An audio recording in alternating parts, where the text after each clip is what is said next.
सायंकालीन कार्यक्रम के अंतर्गत प्रश्नोत्तर सत्र, यह नया उपक्रम यहाँ से हमने प्रारंभ किया है।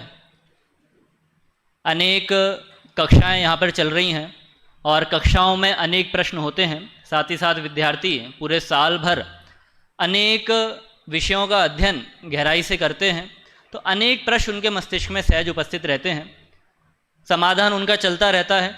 हमने सोचा यहाँ पर विशेष विद्वानों का हमें सानिध्य मिल रहा है, तो उनसे कुछ विशेष ज्ञान हमें प्राप्त कर लें। तो उसके लिए हमने ये प्रश्नोत्तर सत्र रखा हुआ है, जिसमें विद्यार्थियों ने जो पढ़ा है, जो कदाचित उन्होंने कक्षाओं में सुना है, उनको सुनते सुनते उनके हृदय में जो जिज्ञासाएं उत्पन्न हुई हैं, प्रश्न उत्पन्न हुए हैं, शंकाएं उत्पन्न हुई हैं, उनका समाधान वे पा सकें, उनका उत्तर वे ले सकें। इसके लिए हमने ये प्रश्नोत्तर सत्र यहाँ से आयोजित किया है। प्रतिदिन 7:40 पर यह प्रश्नोत्तर सत्र हमारा प्रारंभ होगा और 8:15 बजे तक रहेगा। उसके पश्चात जो रात्रिकालीन मुख्य प्रवचन है, उसमें हमें विभिन्न विद्वानों का लाभ मिलेगा। यह जो सत्र है, हर रोज प्रतिदिन हमें अलग अलग विद्वानों का यहाँ पे सानिध्य मिलेगा, जो हमें हमारी शंकाओं का समाधान करेंगे। आज के इस सत्र में हमें लाभ मिलने वाला है दिल्ली से पधारे प्रोफेसर वीर सागर जी भाई साहब का। वे हमारे समक्ष पधारने ही वाले हैं, हम उनका करतल ध्वनि से स्वागत करते हैं। दूसरे विद्वान के रूप में आज हमें लाभ मिलने वाला है डॉक्टर ऋषभ जी शास्त्री दिल्ली, वर्तमान जयपुर। आज हमें आपका लाभ मिलने वाला है। मैं आपसे निवेदन करता हूं कि मंच पर आकर अपना स्थान ग्रहण करें एवं सभी विद्यार्थी करतल ध्वनि से आदरणीय विद्वान का स्वागत सम्मान करें। सत्र प्रारंभ हो उससे पूर्व मैं आपको सत्र संबंधी कुछ बातें बतला देता हूं। सत्र में प्रश्न पूछे जाएंगे, पर प्रश्न कैसे होंगे? प्रश्न होंगे विद्यार्थी की ओर से। हाँ, हमारे बीच में आदरणीय वीर सागर जी पधार चुके हैं। जोरदार करतल ध्वनि से हम स्वागत करते हैं।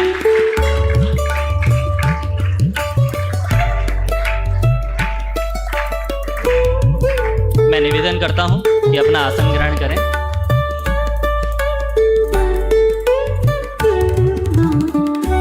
हमारा मंच सुसज्जित हो चुका है और मंच के साथ साथ सभा भी पूर्ण रूप से सुसज्जित हो चुकी है।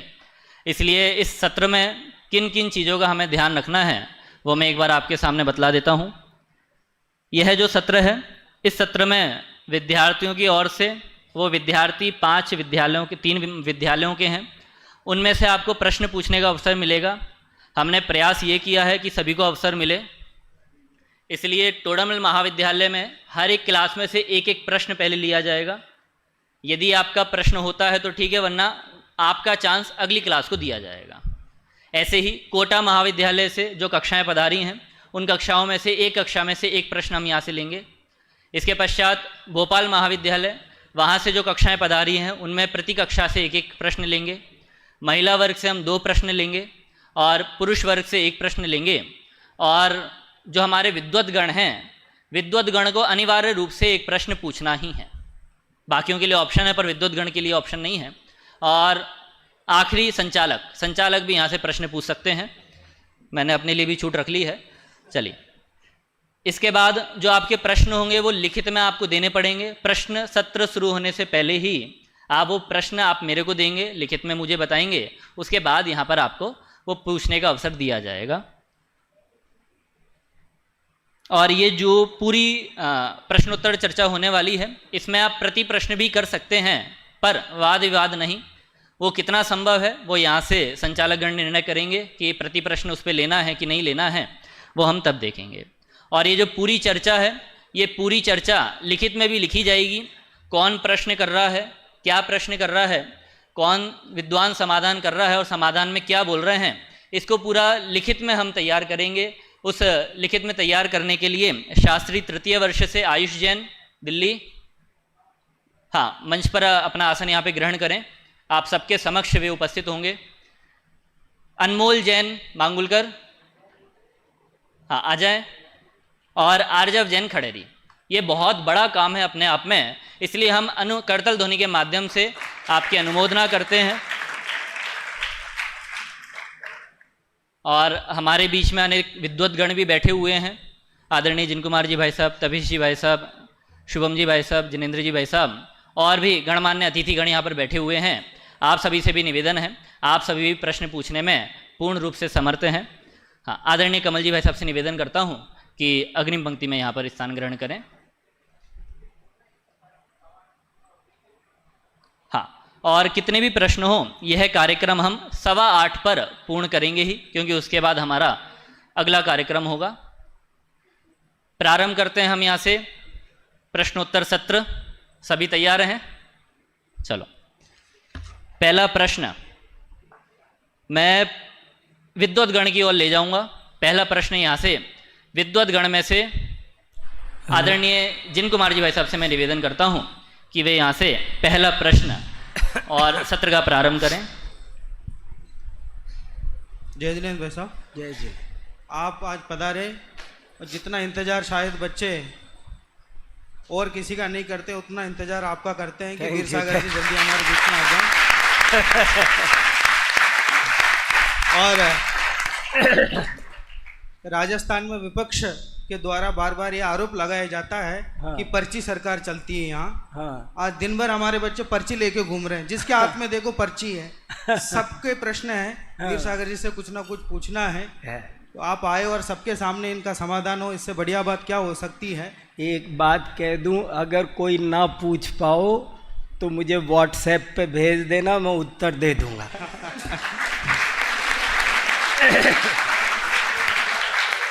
मतलब हमें दे देना, हम उनको व्हाट्सएप कर देंगे। हाँ। नहीं तो तुम मोबाइल मांगने लग जाओ इसके चक्कर में। तो भाई साहब, मैं एक प्रश्न ऐसा तथ्यात्मक नहीं है, ज़्यादा प्रेरणात्मक है। आपके पिताजी के बारे में मैंने ऐसा सुना था कि बचपन में कोई ऐसा रोग हो गया था आपको, लोगों ने गृहीत मिथ्यात्व संबंधी कोई उपाय बताए। हाँ। और हिंसात्मक कोई उपाय बताए। आपके पिताजी इतने अच्छे धर्मात्मा थे। हाँ। कि उन्होंने उन उपायों को खारिज किया, फिर उसके बाद भी उन्होंने कहा आयु अगर शेष होगी तो ये जीवित रहेगा। ऐसे आपके पिताजी से तत्व ज्ञान के संस्कार आपको मिले, वो प्रसंग क्या था और आपके इस जीवन में आपके पिताजी का क्या योगदान है? दोनों बात। देखो, ये कहानी वैसे बहुत लंबी है और मैं लिखना चाहता हूँ इस कहानी को, लेकिन संक्षेप में बात ये है कि हम लोग परंपरा से जैन नहीं हैं। मेरे बाबा ने जैन धर्म स्वीकार किया था, और जब बाबा ने स्वीकार किया था तब भी मेरे पिताजी ने स्वीकार नहीं किया था। लेकिन बाद में धीरे धीरे उनको भी ये बात समझ में आई। उसकी बड़ी रोचक और शिक्षाप्रद कहानी है। लेकिन जब उनको समझ में आई तो उन्होंने भी जैन धर्म को बहुत कट्टरता के साथ में वे सच्चे जैन बन गए। एक दिन था जब कभी वो वैष्णव मंदिर में जाकर ओम नमः शिवाय की माला जपते थे, गीता के पाठ पढ़ते थे, लेकिन बाद में जब बदले तो पूरी तरह बदल गए। और जब मेरा जन्म होने वाला था तभी मैं गर्भ में था, तभी मेरे पिताजी के भाव बहुत ज़्यादा बदले थे। और उसी समय मेरे पिताजी ने बाजार की सब चीज़ें खाने का त्याग कर दिया और पूरी तरह जैन धर्म में लग गए। और जब मैं 2 साल का था तो हमारे गांव में एक सूखा रोग फैला था। सूखा रोग का मतलब है बच्चों सूख जाया करते थे और सूख करके मर जाया करते थे। मेरे बहुत सारे साथी बच्चे मर गए थे। मेरी भी वो स्थिति आ गई थी कि जब डॉक्टर ने कह दिया था कि अब ये बच्चा नहीं बचेगा, सूख के बिल्कुल हड्डियां कंकाल जैसा निकल आया था, डॉक्टर ने जवाब दे दिया था। लेकिन जब जवाब दे दिया तब हमारे कुछ लोगों ने, अड़ोसी पड़ोसी, इसने कई तरह के गृहीत मिथ्यात्व के, अंधविश्वास के उपाय बताए कि ऐसे करो। लेकिन मेरी माँ वो बहुत अहिंसक, दयालु, और मेरे पिताजी बहुत पक्के सम्यक दृष्टि धर्मात्मा, इन दोनों ने ये बातें किसी भी रूप में ये चीज़ मानी नहीं। जैसे किसी ने कहा कि इस बच्चे को भैंस की पूंछ का झाड़ा दे दो तो ये बच्चा हरा हो जाएगा, और तो बोले क्या होगा, बोले वो भैंस का बच्चा सूख जाएगा। तो हमारी माँ बोली ये क्या, ये जिएगा और वो मरेगा, ये काम नहीं करना। मैं आज भी मेरी माँ से कहता हूँ, धन्यवाद देता हूँ कि तुमने कितना अच्छा काम किया, कदाचित तुम ये कर लेती तो मुझे आज तक लगता कि मैं उस भैंस की जिंदगी मेरी तो चली गई। मैंने कहा तुमने को बहुत कोटि कोटि धन्यवाद कि तुमने ऐसा, कितने ही हिंसक, लंबा उत्तर देने का समय नहीं है, पर कितने ही हिंसक उपाय बताए, ना हमारी माँ ने स्वीकार किए ना हमारे पिताजी ने स्वीकार किए।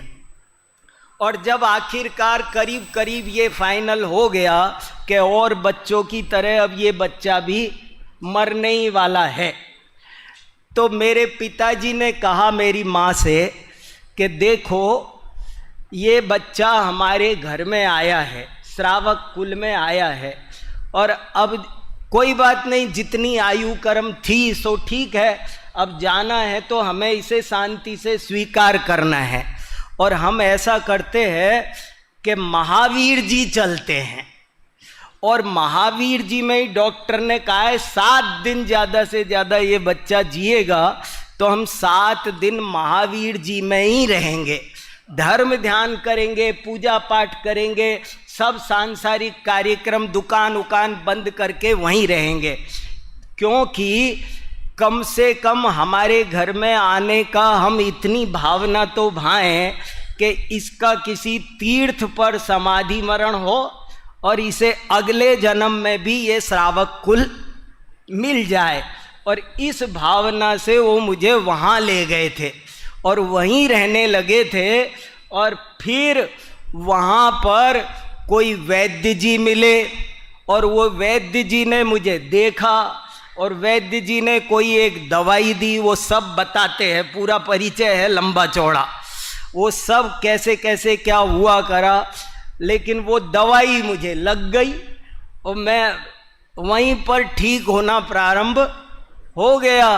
पर कहने का मतलब ये है कि हमको कैसी भी स्थिति में अज्ञानतापूर्ण उपायों का सेवन नहीं करना चाहिए, क्योंकि न सम्यक्तु समम किंचित त्रैकाल्ये त्रिजगत्यपि श्रेयो श्रेयश्च मिथ्यात्व समम नान्यत तनुभृता। मिथ्यात्व से ज़्यादा खतरनाक चीज़ कोई भी नहीं होती है। और वजह से तो एक जन्म में जीव मरता है, लेकिन मिथ्यात्व से तो अनंत जन्म धारण करने पड़ते हैं। इसलिए कभी मिथ्यात्व का सेवन नहीं करना चाहिए। ये मुझको और मेरे परिवार को, जिस परिवार में एक भी जैन नहीं था, उस परिवार में आज हमारे पिताजी के पुरुषार्थ से 200 लोग जैन हैं।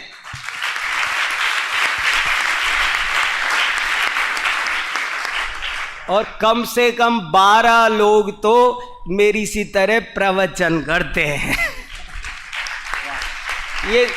ये सब हमारे पिताजी का उपकार है। और हमारे पिताजी बहुत ज़्यादा स्वाध्याय के रुचिवंत थे।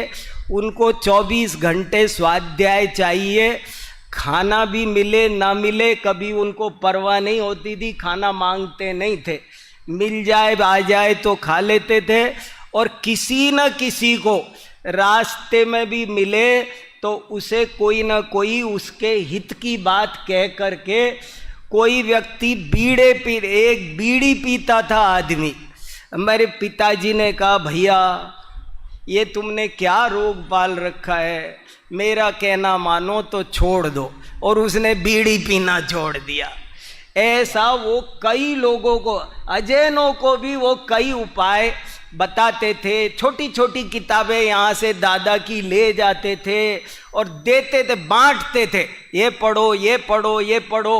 और न केवल दे देते थे, 2 4 5 दिन 8 दिन बाद में उससे पूछते थे तुमने क्या पढ़ा क्या नहीं पढ़ा, उसको सबको समझाते थे, नहीं समझ में आए तो मंदिर ले जाए तो सब चित्र दिखाते थे। तो ये तो बहुत सुंदर और बहुत रोचक और बहुत लंबी कथा है। मेरे ख्याल से मुझे ज़्यादा बोलना नहीं चाहिए, नहीं तो अभी मैं तो ये इतना सुंदर विषय आपने पहले ही प्रश्न पे उठा दिया है कि बहुत ही प्यारी प्यारी बातें हैं उनके बारे में। उनका अनंत उपकार है। परोक्ष रूप से हम एक बार अनुमोदना करते हैं। बहुत सुंदर प्रेरणा हमें यहाँ से दी है। मिथ्यात्व को छोड़ना है और सम्यक प्रकट करके रहना है। समय ज़्यादा ना लगे इसलिए मैं आपके पास खुद आ गया हूँ। उपाध्याय कनिष्ठ से प्रारंभ करते हैं। अभिषेक जैन।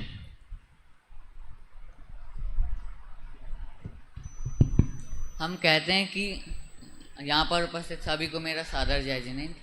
हम कहते हैं कि जीव द्रव्य की संख्या अनंत है और जीव द्रव्य असंख्यात प्रदेशी है, तो ये संख्या और अनंत में अंतर क्या है? सरल प्रश्न है। प्रश्न ये है कि एक कहते हैं कि एक वाक्य है कि जीव द्रव्य असंख्यात प्रदेशी है, दूसरा वाक्य है कि जीव द्रव्य असंख्य हैं। दोनों वाक्यों में क्या अंतर है?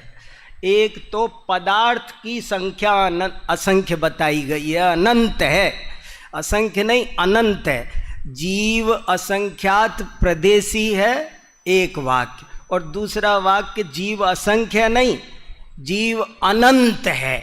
इस लोक में जीव 1 2 4 5 नहीं है, अनंत जीव है। ये उनकी पूरी उनकी संख्या पदार्थ की बात है, और दूसरे वाक्य में केवल उनके प्रदेश की बात है। चलिए, और जो भी अब प्रश्न पूछे तो सीधा अपना प्रश्न पूछें। अभिवादन हम अंतर्गत भी समझ लेंगे। हाँ, हमारे समक्ष 2 विद्वान हैं, हम क्रमशः प्रश्न यहाँ से करेंगे। हाँ, अभी स्वयं मेहता उपाध्याय वरिष्ठ से।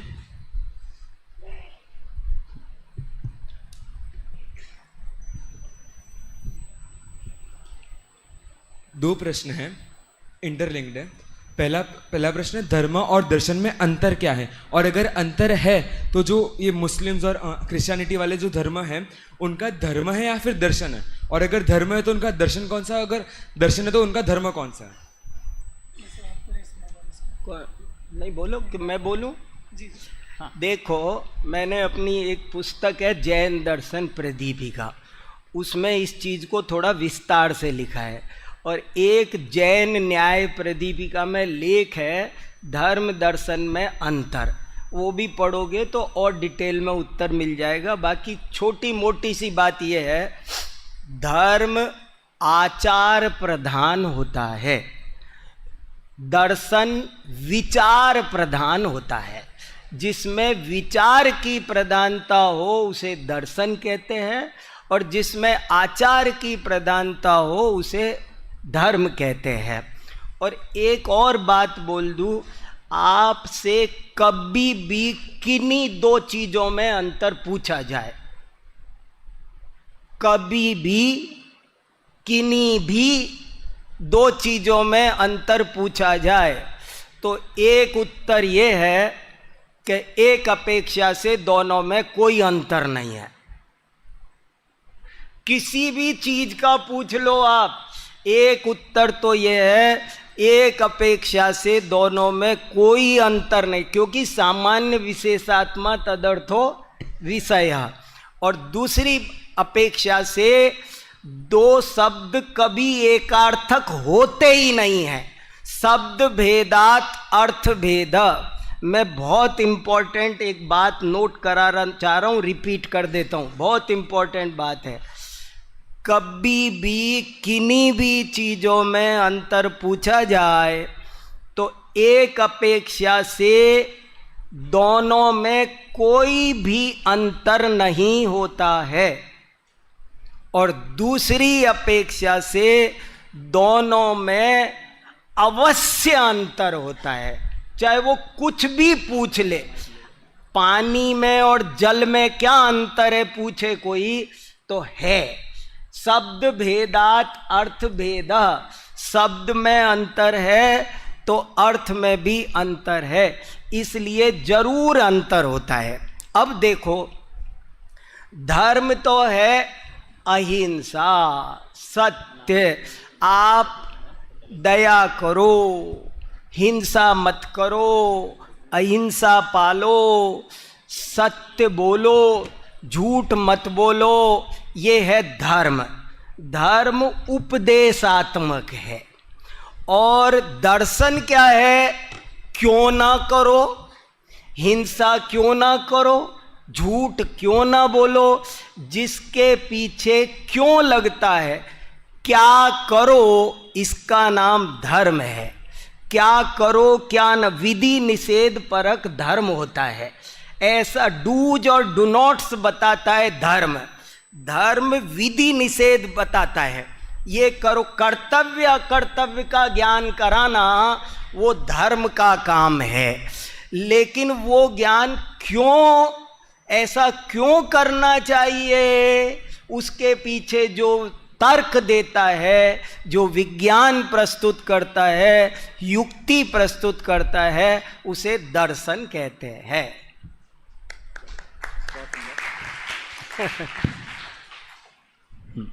अगले प्रश्न में शास्त्री प्रथम वर्ष से सम्यक जैन, मुंबई।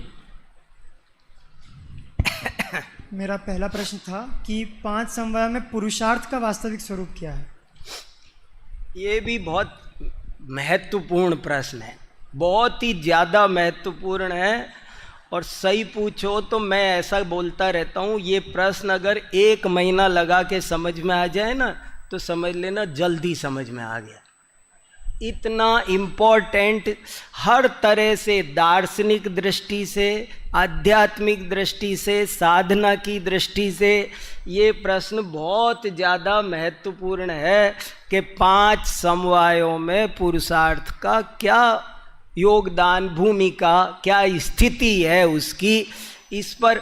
और ये बात केवल पुरुषार्थ के बारे में ही नहीं, अब इस प्रश्न को 5 प्रश्न बना सकते हैं।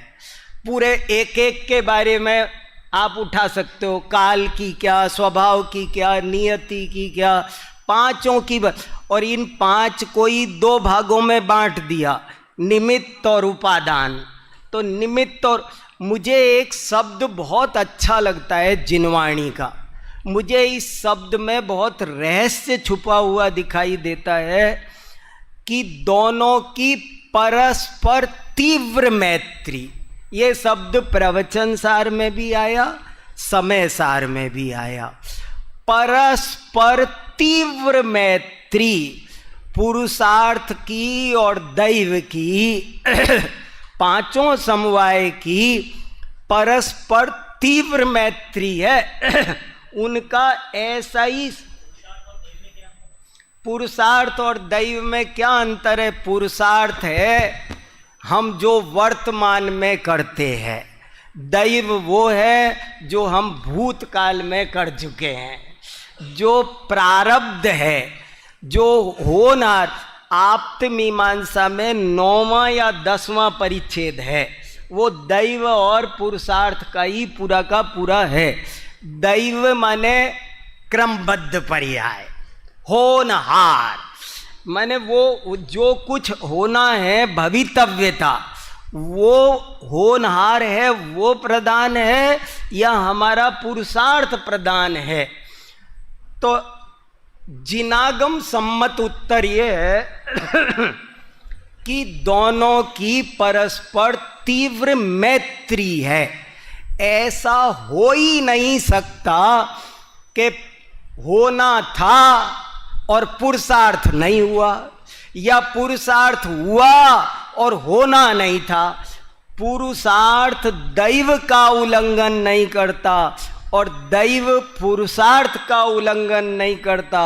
निमित्त उपादान का उल्लंघन नहीं करता, उपादान निमित्त का उल्लंघन नहीं करता।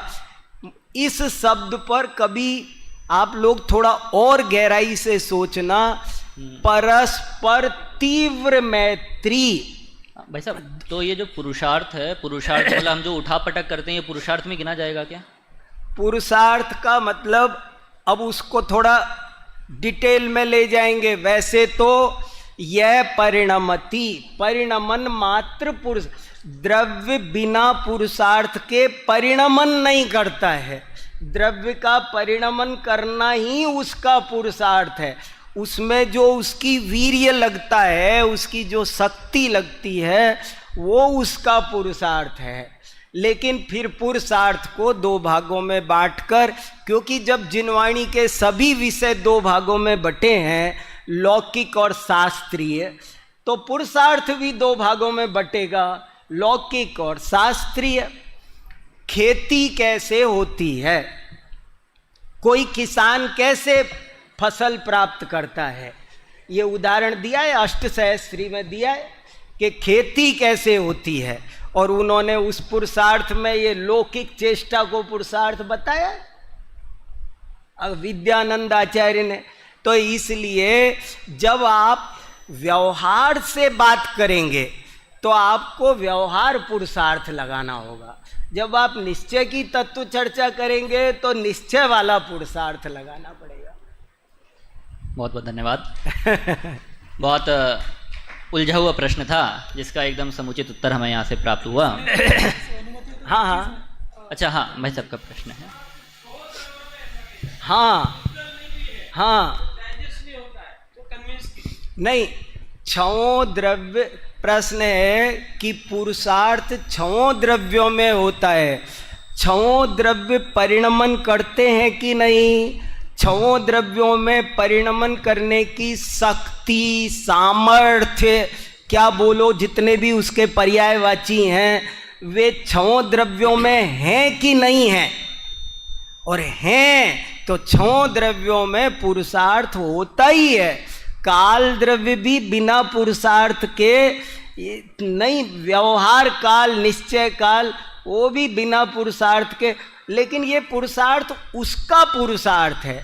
जब हम आगम की चर्चा, अध्यात्म की चर्चा, आत्महित की करते हैं तो हम बाकी के द्रव्यों के पुरुषार्थ की बात को हाईलाइट नहीं करते हैं, हम तो अपने ही आत्मा के पुरुषार्थ की बात करते हैं, उसी में सुपुरुषार्थ, कुपुरुषार्थ करते रहते हैं। नरक जाने का पुरुषार्थ कुपुरुषार्थ कह देते हैं, मोक्ष जाने का पुरुषार्थ।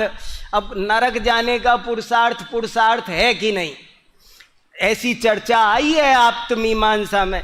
एक आदमी, उसको निगेटिव पुरुषार्थ को भी, जैसे एक आदमी ट्रेन में चढ़ रहा है तो वो चढ़ नहीं पाया, पैर फिसल के नीचे गिर गया, तो पुरुषार्थ किया कि नहीं, वो गिरने का पुरुषार्थ किया। वो चढ़ने का पुरुषार्थ होता है, ऐसे गिरने का भी पुरुषार्थ होता है। बिना ये रुमाल ऊपर उठेगा तो पुरुषार्थ से, और नीचे गिरेगा तो भी पुरुषार्थ से ही। तो बस निश्चय पुरुषार्थ की परिभाषा बता दीजिए, निश्चय पुरुषार्थ क्या होता है? जिससे आत्महित हो, जिससे वीतरागता प्रकट हो, वो हमारे काम का आध्यात्मिक पुरुषार्थ है। चलिए, बहुत सुंदर, हमें से यहाँ समाधान प्राप्त हुआ। हाँ हाँ हाँ,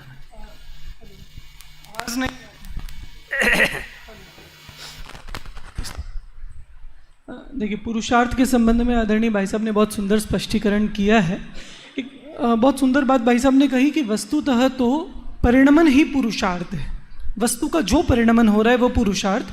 अगर आपने निमित्त उपादान समझा है तो बहुत सिंपली आप इसको समझ सकते हैं। निमित्त तो 5 समवायों में निमित्त है, उपादान के 2 भेद, त्रैकालिक उपादान और क्षणिक उपादान। हाँ, त्रैकालिक उपादान स्वभाव हो गया, बराबर, 2 समवाय हो गए, 3 समवाय आपके बचे, पुरुषार्थ, होनहार और काल लब्धि।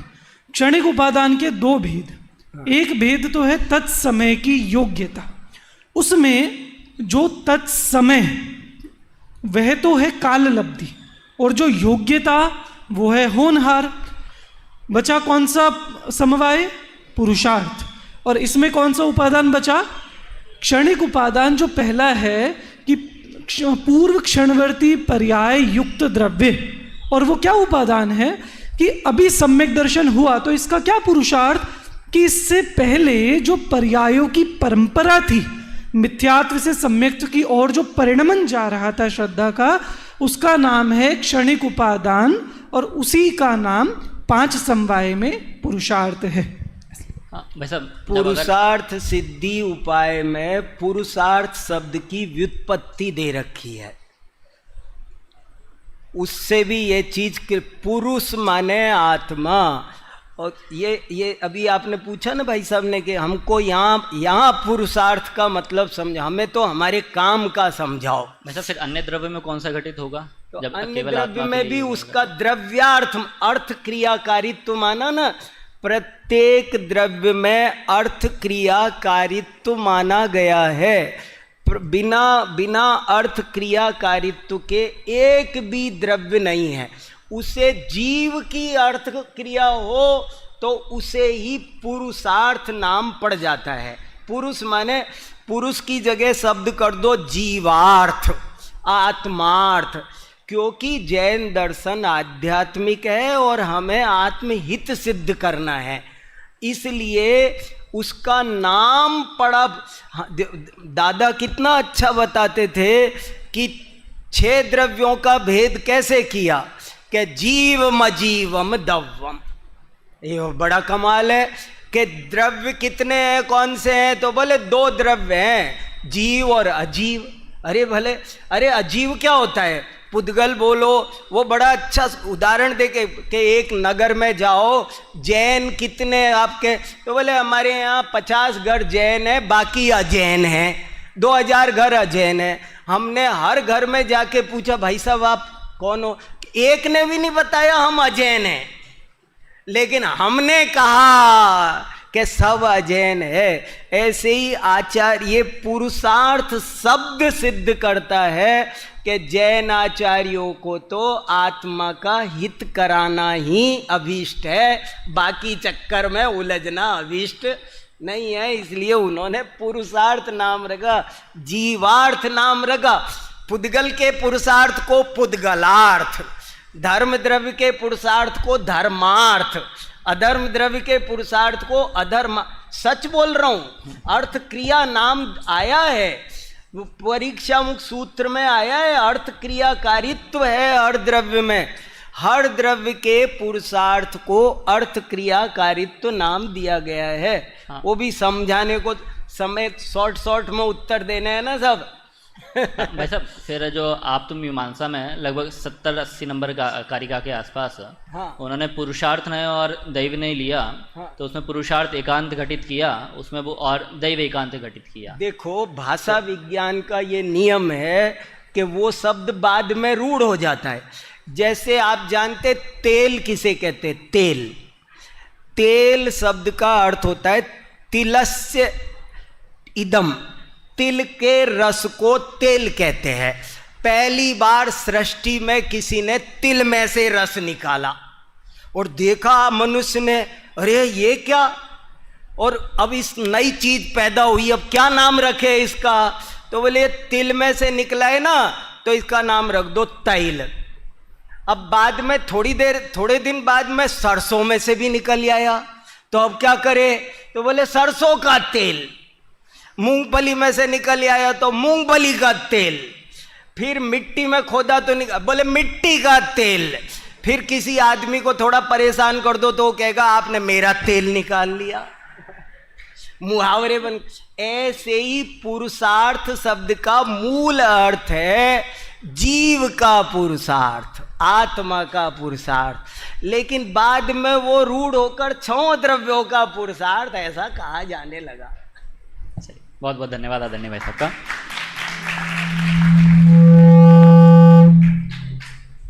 चल अगले प्रश्न की ओर बढ़ते हैं। शास्त्रीय फाइनल से आयुष जैन दिल्ली, हाँ यहाँ पर ही बैठे हुए हैं। हाँ वहाँ से माइक ले लें।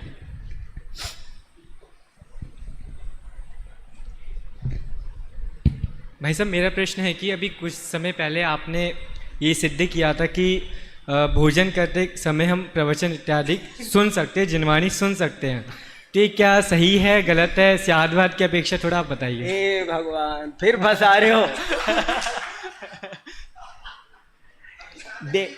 देखो कोई नहीं, बैठो। देखो सारी चर्चा ग्रुप पर हो चुकी है और सब लोगों ने उसे पढ़ ली है। जो मुझे कहना था वो मैं कह चुका, और आप लोगों को जो कहना था वो आप लोग कह चुके। जो समझने वाले थे वो समझ गए। और हमारी समाज में कुछ लोग इतने कट्टर और संकीर्णवादी हैं कि वो भगवान भी उतर के आएंगे ना तो भी उनकी समझ में वो मानने वाले नहीं है, वो स्वीकार नहीं करेंगे। अपेक्षा की बात है। अरे भैया ये बताओ, देखो सीधी सी बात है, मैं इतना सा ही तो कहना चाह रहा हूँ। मैंने साफ साफ ये लिखा था। प्रश्न ये है कि मैंने छोटा सा एक मैसेज डाला था, जिनको पता नहीं हो उनको पता चल जाएगा। मैंने ये संदेश डाला कि भाई देखो, किसी को गुणवत्ता बढ़ानी हो तो वो भले ये मना करे कि नहीं भोजन करते समय मैं कुछ नहीं पाठ सुनूंगा फ़ोन पर, लेकिन अगर कोई व्यक्ति सुन रहा है तो कम से कम ये मत बोलो कि तेरे महापाप होगा। लोग बहुत बुरी बुरी बातें बोलते हैं, इसकी संतान मर जाएगी, इसके पिताजी मर जाएंगे, दादाजी मर जाएंगे, गुरु खानदान हमें 7 पीढ़ियां निकम्मी दरिद्री बन जाएगी, ऐसे ऐसे डराते हैं। मेरा कहने का मतलब ये था कि ऐसा कुछ नहीं होता है। और देखो बहुत सारी बातें मेरे पास में है उस संबंध में। दौलत राम जी, हम सब जानते हैं कि दौलत राम जी छींट छापने का काम करते थे, और छींट छापते छापते बगल में गोमट सार आदि आगम ग्रंथ रखते थे, और वो गोमट सार आदि आगम ग्रंथ पढ़ते जाते थे। जब वो छींट छापते छापते उसे पढ़ सकते हैं तो मान लो, अगर मैं ये नहीं कह रहा कि प्रवचन सभा में खाते खाते करो, लेकिन आप गाड़ी में जा रहे हो और 4 लोगों के साथ विकथा कर रहे हो, खाना खाते समय तुम भोजन 4 जने डाइनिंग टेबल पे बैठे हैं और विकथा कर रहे हैं, अगर वे कोई तत्व चर्चा कर लेंगे तो मुझे ये समझना है कि इसमें कौन सा महापाप होगा। वे तत्व चर्चा कर, मुझे ये बताओ, दादा 24 घंटे क्रम नियमित पर्याय सहजता, बोले खाना चले कुछ चले, अगर चल रहा है। अगर मैं दिल्ली से जयपुर आ रहा हूँ और मेरी गाड़ी में मैंने यहाँ के प्रवचन लगा लिए, शांति कुमार जी के प्रवचन में गाड़ी में सुन रहा हूँ, तो मैं जिनवाणी की अभिनय कर रहा हूँ? कौन सा महापाप मुझे लग रहा है, मुझे ये बताओ। मैं सिनेमा के गाने सुनूंगा तब तो बहुत अच्छा रहेगा, और प्रवचन सुन रहा हूँ तो कोई दिक्कत नहीं है। ये बताओ, महावीर भगवान का जीव 10वें भव पहले खाना ही खा रहा था ना, और ऊपर से 2 चारण रिद्धिधारी उतर के आए ना, उसे प्रवचन सुना रहे थे ना। चारण रिद्धिधारी मुनिराज उसे प्रवचन सुना रहे थे कि नहीं सुना रहे थे? जब वो उसे खाना खाते समय, ऐसा खाना खाते समय उसे सुना सकते हैं, तो देखो कोई बात एक बार में समझ में नहीं आती है। सतेन गुणिता आयाति, 100 बार हमें चीजों को सुनना पड़ता है। अगर हम सहजता मेरे लगी हुई है तो मुझे आनंद आ रहा है, अरे क्या रखा है भोजन में, गड्ढा पूरा करना है, और हमें अगर वो सहजता चल रही है, क्रमबद्ध पर्याय 2 तरह के भगवान चल रहा है, तो आनंद आ रहा है ना। भरत का जब वैराग्य महाकाव्य में दिव्य ध्वनि खिल रही है तो आनंद अमृत बरसता है, क्या दिक्कत है? तो मेरा तो ये अभिप्राय था और कोई बात नहीं है। और क्वालिटी बढ़ाने को कौन मना कर रहा है, बढ़ाओ, बहुत अच्छा। विकथा करने की बजाय तत्व कथा करो, ये ही मेरा संदेश था और कुछ नहीं। जोरदार करता ध्वनि से हम स्वागत करते हैं। अपना समय पूर्ण हो चुका है, पर अभी मेरा नंबर तो आया ही नहीं है। तो एक प्रश्न बस छोटा सा रखता हूँ। हाँ। केवली श्रुत केवली के पादमूल में छाये का सम्यक दर्शन होता है, तो वहाँ पादमूल का अर्थ क्या है? सानिध्य। सानिध्य मतलब उपदेश सुनना या केवल बैठ जाना या क्या करना, क्या? भैया अभी तक हमने यही सुना समझा है, और बाकी केवली प्रमाण। देखो बाकी केवली प्रमाण, मैं जैसा जितना मैंने सोचा समझा है, वीर सेनाचार्य की भाषा है, गोदमो एत पुच्छे अव्वो, केवली श्रुत केवली का पादमूल माने उनका सानिध्य। अब बाकी और क्या अर्थ बाकी बारीकी में है, सो केवली देखा प्रमाण। हाँ भाई है? हाँ हाँ हाँ हाँ।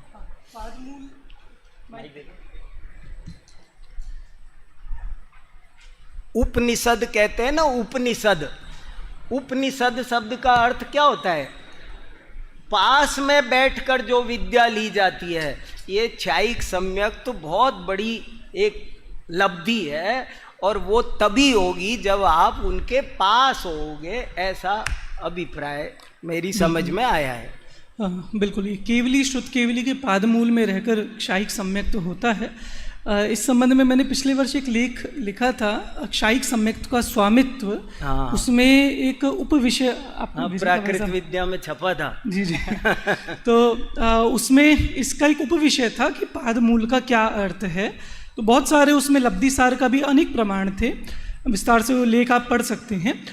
उसमें इतना ही है कि आप जितनी जगह हमें पादमूल का अर्थ मिलेगा, हर जगह यही है, उनके सानिध्य में, उनके चरणों। अच्छा, अब सानिध्य का कोई अर्थ कह सकता है कि मैंने सब मेरे नगर में केवली आए हुए हैं तो ये भी केवली का पादमूल हो गया, कि नहीं, इसे केवली का पादमूल नहीं कहेंगे, क्योंकि एक स्थान पर स्पष्ट उल्लेख है कि उनकी सन्निकटता, ऐसा मूल संस्कृत टीका में शब्द है सन्निकटता। तो सन्निकटता में कि अगर यहाँ पे त्रिवेणी नगर में केवली आए और मैं यहाँ बैठा हूँ तो ये मुझे केवली का पादमूल नहीं मिला है। समवसरण सभा, भले ही वो 12 योजन लंबी हो, मैं वहाँ जाकर बैठा हूँ सभा में, भले ही मैं केवली से कितना दूर हूँ, श्रुत केवली की सभा है, मैं बहुत दूर हूँ, पर मुझे प्रत्यक्ष सानिध्य केवली या श्रुत केवली का मिल रहा है, तो वो सन्निकटता वह पादमूल कहलाएगी। और उसका सबसे बड़ा कारण है विशुद्धि, क्योंकि केवली वहाँ है, मैं यहाँ हूँ, मुझे प्रत्यक्ष नहीं दिख रहे, मेरी वैसी विशुद्धि नहीं बन सकती। पर जब मुझे जिनका प्रत्यक्ष दर्शन हो रहा है, जो मेरे समक्ष हैं, आप खुद देखो ना, प्रवचन आप घर पे बैठ के फ़ोन में सुनो और यहाँ सभा में सुनो, ज़्यादा विशुद्धि कहाँ बनती है? सभा में। ऐसे ही केवली श्रुत केवली के प्रत्यक्ष सानिध्य में, सन्निकटता में वैसी विशुद्धि बनती है जो उसके अभाव में नहीं बन सकती, और उसी विशुद्धि में क्षायिक सम्यक दर्शन उत्पन्न हो सकता है। ये इसका अभिप्राय है। बहुत संतुलित उत्तर हमें यहाँ से मिला है। एक बार दोनों विद्वत्तों का हम यहाँ से करतल ध्वनि के माध्यम से स्वागत करते हैं।